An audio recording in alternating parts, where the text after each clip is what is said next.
Good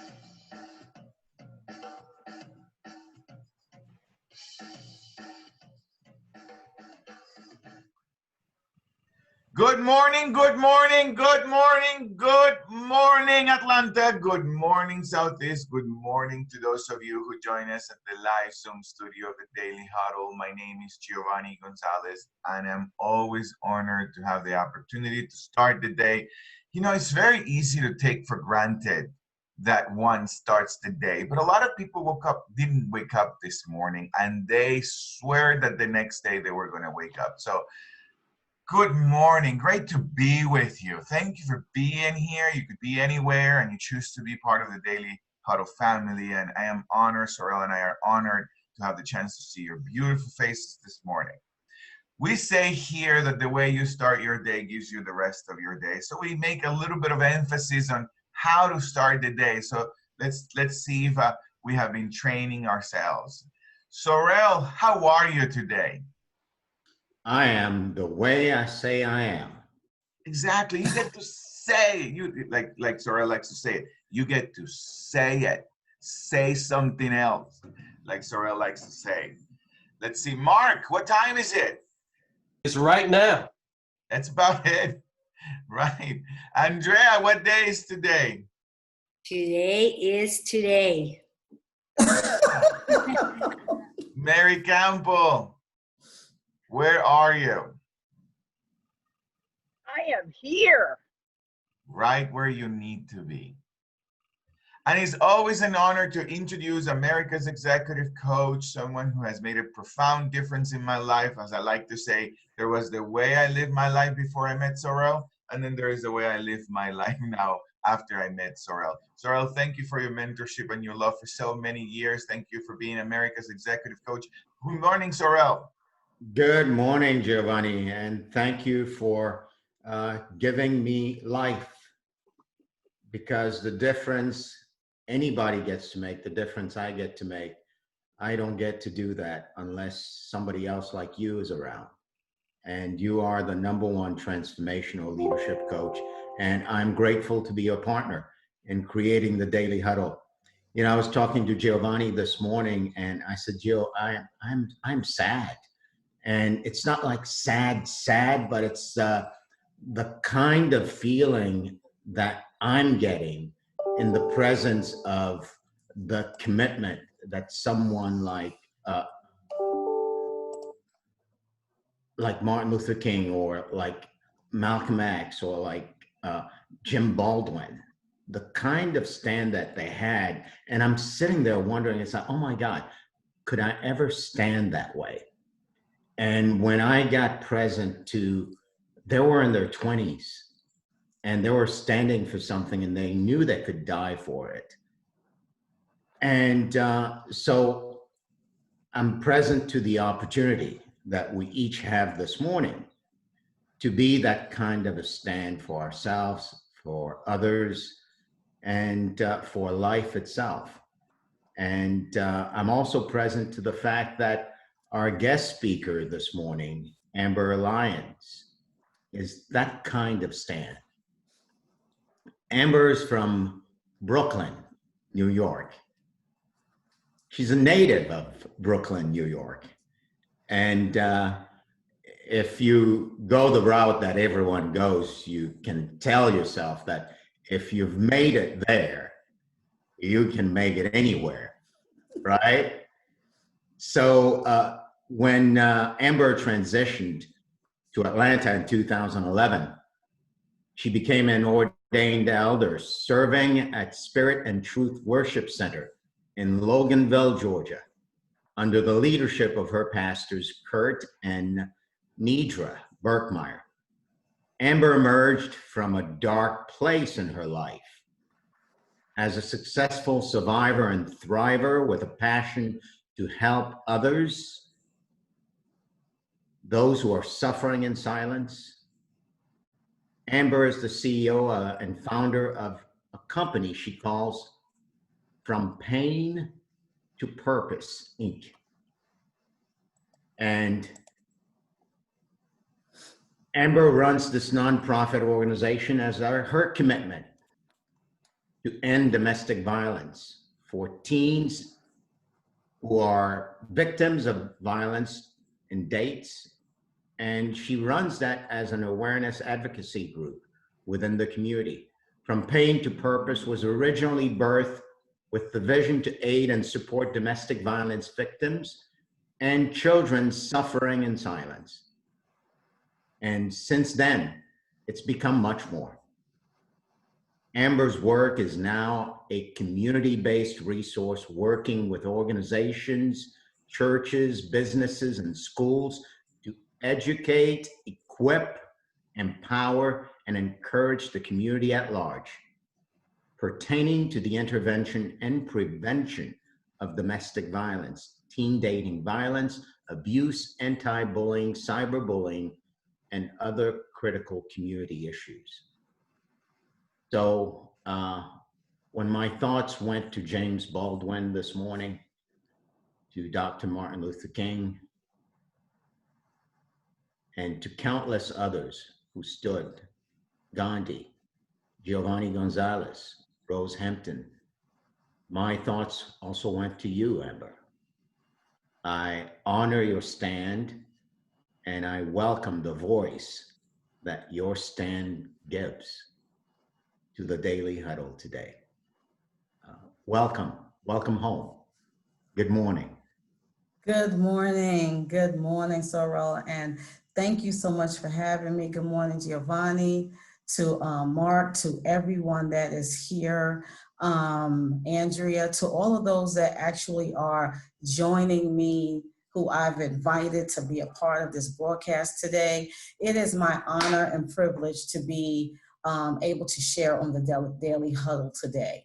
And I'm grateful for the opportunity to be able to give From Pain to Purpose Incorporated another platform, to be able to provide you with an inward look into the work that we do. Thank you so much for that beautiful introduction and to who we are. You shared what it is that we do, our birthing, the platform on which we stand. And so we're gonna get right into our question of the day, right? Our question of the day is, what is the pain you're attached to that is keeping you from your life's purpose?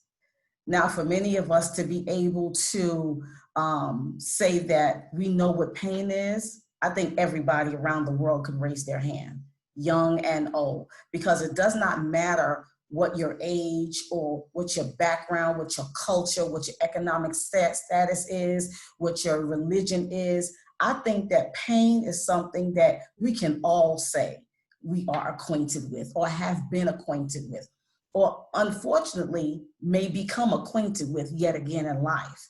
And if you haven't even had an opportunity to come to know this thing called pain, keep living, because unfortunately it is a part of life. But the thing that we do at From Pain to Purpose is to not just understand that we all deal with pain.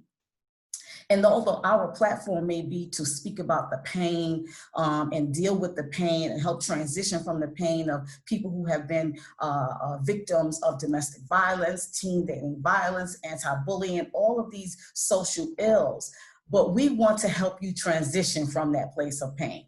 We don't want you to be able to stay stuck and stagnant and halted in your life, because God has given each one of us a purpose for which we were born and which we were created in this earth. None of us are here on earth by accident, and none of us are here just because, just to exist. We all have a purpose.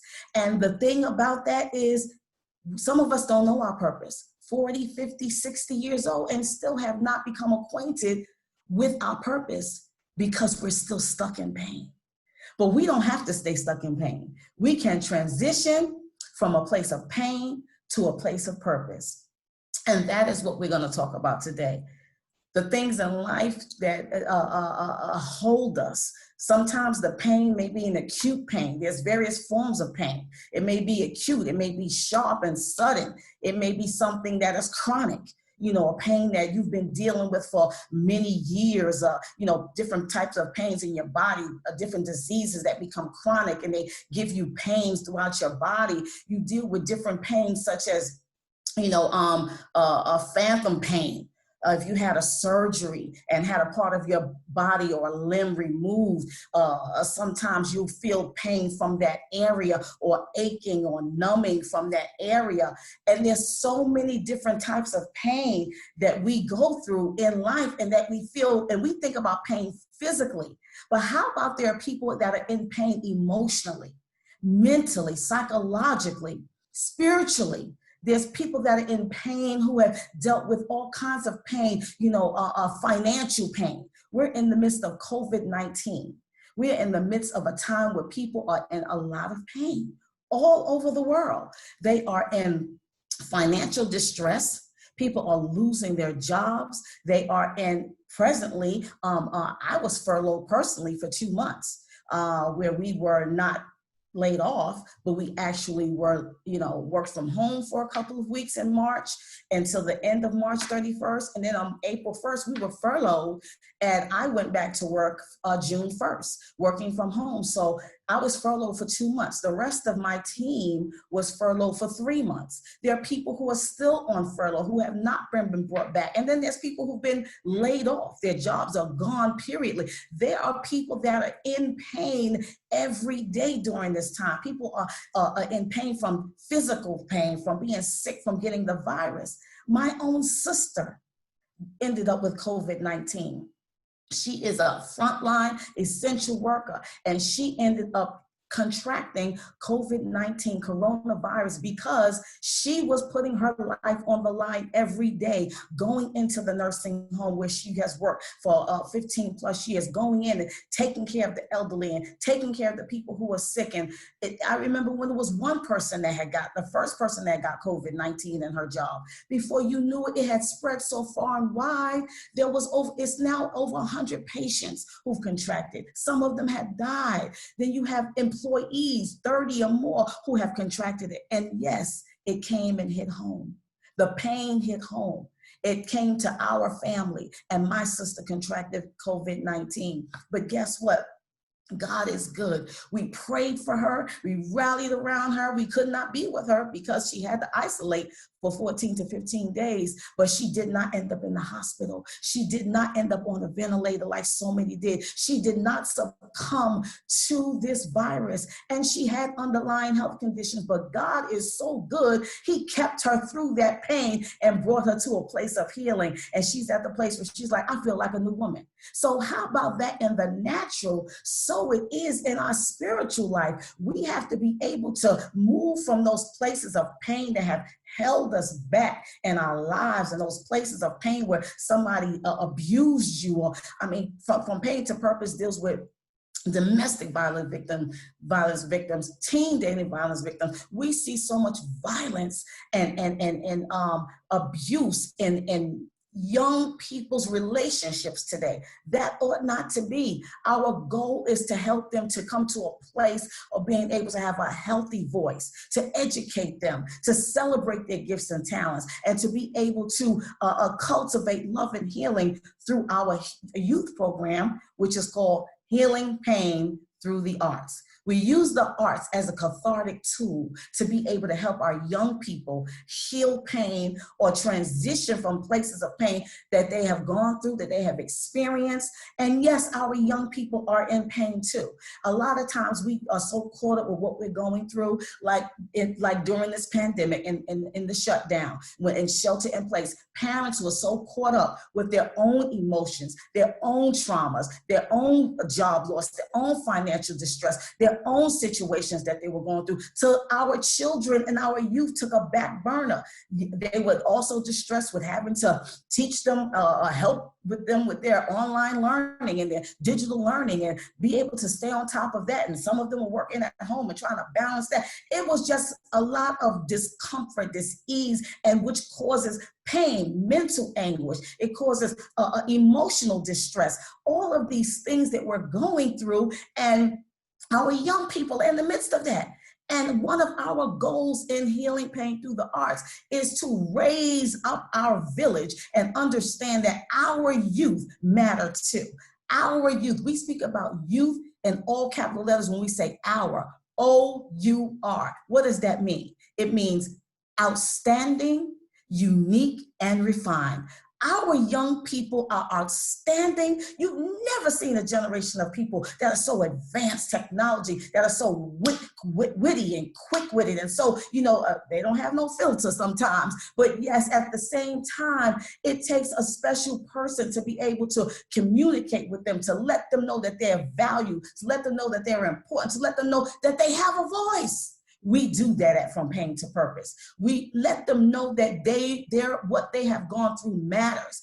Our young people are dealing with depression and suicide, thoughts of suicide and things of that nature because we're not hearing them. We must fine-tune our ears to be able to hear what it is that they have to say. Right now, during not just COVID-19, but social injustice, all of the rioting and the police brutality and the racial injustice and all of these things that's going on in our nation. Right here in Atlanta where I am, we've had Ahmaud Arbery, we had Rayshard Brooks, we had all of these things going on where people are just, their lives are being lost, and then all around the world, people are their hearts are failing them. And our young people are on the front line out there because they're hurting. They need an outlet. They need to be able to say, we cannot live like this anymore. So when we go on the front line as a grassroots organization to hold up that voice of the young people, we provide it through various platforms. We have our Youth Speak Out podcast, which is a platform where our young people are able to speak about issues that affect them and that matter to them. We're streaming on 6 digital platforms, and we do live ever since COVID-19 on Facebook and YouTube. So you can look us up on there. But we talk about any and everything: racial injustice, what it's like to be Black in America. We talk about COVID-19. We talk about relationships. We talk about mental health awareness. We talk about the things that help people transition from a place of pain to purpose. How do you transition? Identify your pain. You got to find out what it is. Sometimes it has to be exposed. Domestic violence likes to hide. That's how it stays empowered. We have to expose these things so that we can get recovery. Then you have to get healing. You have to be able to heal from your pain if you're going to walk in your purpose. And then you actually are able to come to a place where you can walk in purpose. But you need support, you need prayer, you need help, you need connections from people that will support you. And that is what From Pain to Purpose does in our community. And Amber, we didn't have to say we could talk about this until the cows come home. And I'd love for you to bring it home, though.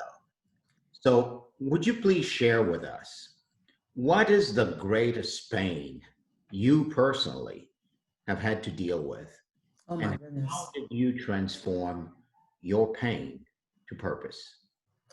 Well, the greatest pain that I had to deal with was being in an abusive marriage, and being in a marriage where when you talk about that, the first thing people think is that you're getting beat up day and night, and that's not it. Abuse comes in all forms: verbal, emotional, psychological, mental, same thing, spiritual, financial, sexual, so many different forms. And verbal can be one of the worst, when you beat someone down with your mouth till they almost lose who they are.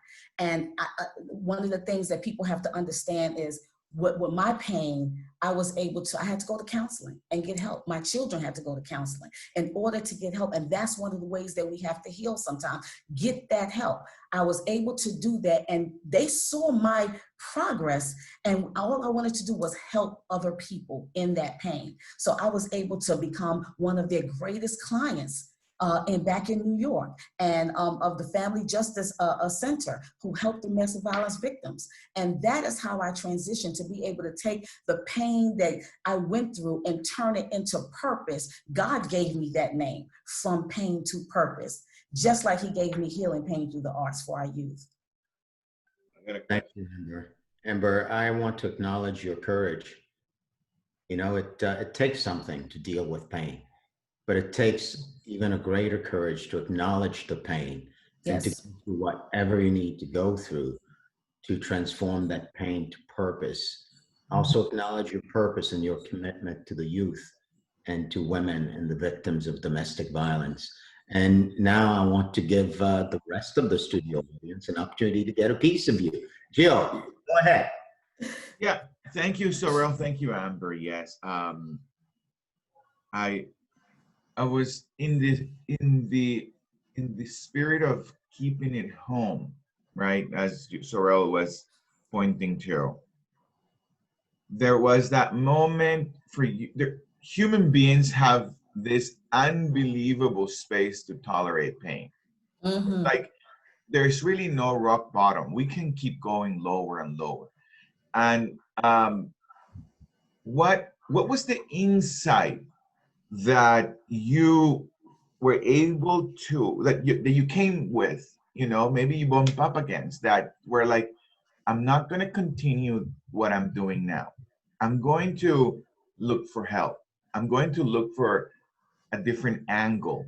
You know, I'm going to step outside of what I'm usually doing, the way I'm dealing with this. What was that insight that you had? When I saw how it was affecting my children. That because a lot of times we can bear the pain on our own, but we have to be able to look and see how that pain is spilling over into those we love, spilling over into the next generation, because it's a generational cycle and that it has to be broken. So if you don't do it for yourself, if you don't lead for yourself, you have to do it for your children, because that cycle will continue and will continue. And that is what we have to stop.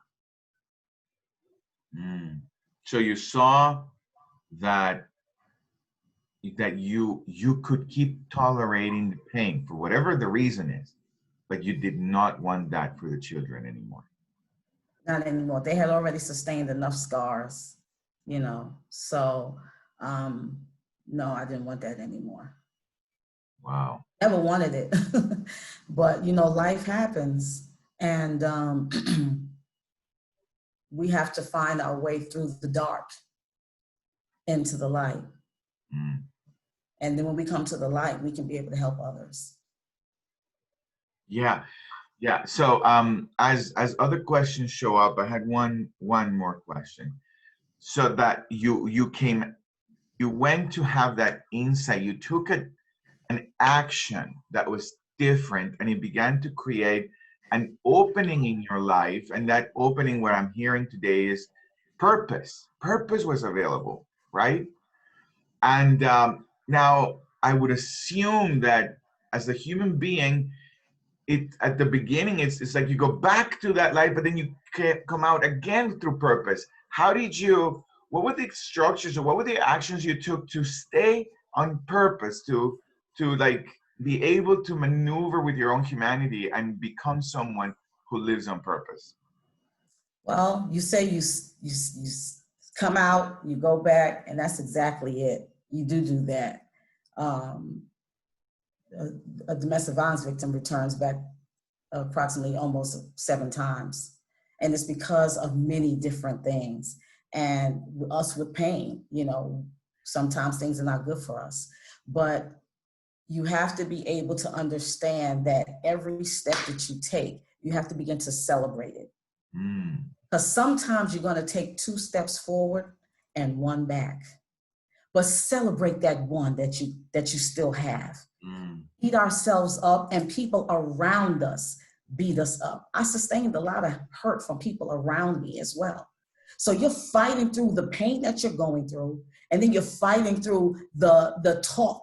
You're fighting through trying to heal while you're also trying to be able to have support. And that's one of the things that if you can support 1 person that's in pain, that person can come out. They just need 1 person. Sometimes it's better, it's more. But 1 person who can acquaint with that grief or that pain that they're feeling. The Bible says that Jesus is our high priest. He's acquainted with our pain. We have to be that for others. So I was able to keep moving forward one step at a time. Sometimes you take 2 and you go back 1. Sometimes you take 3 and you go back 1. I related to the dark, the gray area, and then the light. In the dark, you can't see your way. You make all kinds of mistakes. In the gray area, you go back and forth. But when you get to the light, you got to keep moving forward. It's hard, it's difficult, but just keep moving. Get resources. Resources are important. Support is important. And having a renewed mind, understanding who you are and that God did not create you to live in pain like that. Whatever that pain is, that's your driving force. And that that he has a purpose for you and a plan. And that you need to share your testimony with someone else. Critical, sharing the testimonial. Well, I want to keep hugging you, but I know that maybe others want to, a little bit of piece of you. So go ahead, Andrea. Good morning, everybody. Good morning, Amber. Thank you so much for this inspirational discussion this morning, which is a difficult topic, but thank you for making it clear for us.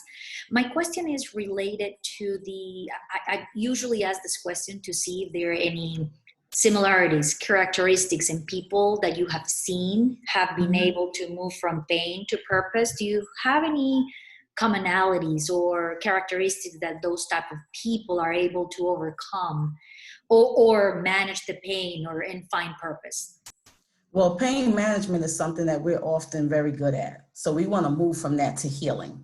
So all you have to have is a willing spirit.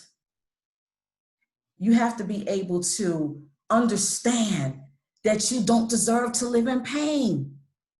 You have to understand that you deserve better. You have to understand who you are and who you were created to be. And you have to understand that you are an example to someone else. When you're so much in your pain, you can't see the help of helping somebody else. You're just trying to get out of your pain. And that's understandable. So you got to deal with you. How do I move forward? Do I read inspirational things? Do I read affirmations that tell me I am beautiful? When somebody's telling you you're ugly, I am wonderful. I can do all things. I am powerful. When somebody's telling you you're nothing, you're never going to be nothing. You have to counteract, and you have work to do. Although you may be a victim in some circumstances, you have a responsibility to yourself to bring yourself up out of that place. Because the people or the person or whatever that's holding you in pain is not going to do it. You have to see your own value. So it starts within you. Build yourself up, connect with resources, people that can help you, people that are spiritual, that can bring you to a place of understanding who you are. That is how you move forward, and the characteristics or the things that you need to be able to help you move forward. Thank you very much. You're welcome. Amber, you touch on a point that's close to everyone, right? A friend of mine shared something with me a couple of days ago, and I want to share it with you and the rest of the audience. It's called the Stockholm Syndrome, psychological condition that occurs when a victim of abuse identifies and attaches or bonds positively with the abuser. This syndrome was originally observed when hostages who were kidnapped not only bonded with their kidnappers, but also fell in love with them. So I'm reading this to suggest that wherever you are, entrepreneur, business owner, mother, father, sister, you name it. When Amber asked the question this morning, what is the pain you're attached to that's keeping you from your life's purpose? This, I just read, suggests that maybe the pain you're attached to, you're not even realizing that you are. So take a look. As you said, Andrea, today's conversation is a difficult one because it's asking each of you to actually look for that pain that you're attached to. And I'm the first one to lie to myself and say, I got no pain. So Amber, thank you for forcing us you take a look in the mirror. You're welcome. Thank you for having me. Giovanni, back to you to take us home and give Amber her last words. Absolutely. Thank you, Sorrel. Thank you, Amber. You are a source of love and inspiration. And I was showered by your power to be a stand for something, right? So thank you for turning your pain into a purpose and being a loud voice for me to do that and for all of us who are listening to you to do that. It's just phenomenal work. Thank you for doing what you do. Thank you for being who you are. We certainly wish you a lot of success in addition to the stand that you are for others. So it comes the time, it always comes that time where I want to rush and say, what are your last words, Amber? But I don't want to rush you, right? You know, like, what are your last words, Amber? My last words are, and they overcame him by the blood of the Lamb and by the word of their testimony. Do not be afraid to share your story. That is empowering. And also part of your healing process is to forgive. We must forgive, no matter what the pain, who did it, doesn't have to be domestic violence, whatever. Sister, brother, mother, father, we're living in the midst of a pandemic. Don't hold on to grudges. Family discord, church hurt, let it go. Let's move forward in peace and love, healing, hope, and purpose, because you do have a purpose for your life. And do not be afraid that people will try to make you feel bad for sharing your story. But your truth is your truth, and it is up to you to share it. So be empowered. Thank you, Amber. Thank you, Amber. Thank you so much. And for those of you who are here at the Daily Huddle, thank you for being here. We will leave you the link for you to consider making that transition to purpose in our 3-day leadership course at the end of August. As you know, is www.accesstheleaderwithin.com. You'll see the link on the chat. And make sure you take a look at that, join our webinars, and make sure that you set yourself up with some powerful training to transform the rest of the year and the rest of your life. Thank you all for being here, and I will see you Monday, 9 a.m. Thank you, Amber. Thank you so much, everyone. Healing, hope, and purpose. Thank you, Amber. Thank you, Amber. Follow us online. Have a great day, everybody. Have a great day. Good day, everyone. Bye.